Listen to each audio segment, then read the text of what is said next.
Ээжийг нь санахаар яагаад боловс хардсан юм лаа?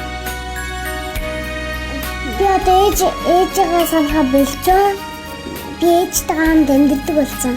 Солонгост байхад нь л нэлмээс гардаг байсан. Сургаал хэлдэг ижитэй хүн дээ би. Санаж мөрөгдөг. Тэнгэртэй хүн дээ би. Малгайг нь засдаг мотортой хүн дээ би. Магнитын хэрэгдэг судартай хүн дээ би. Ястаа гоё юм л дээ.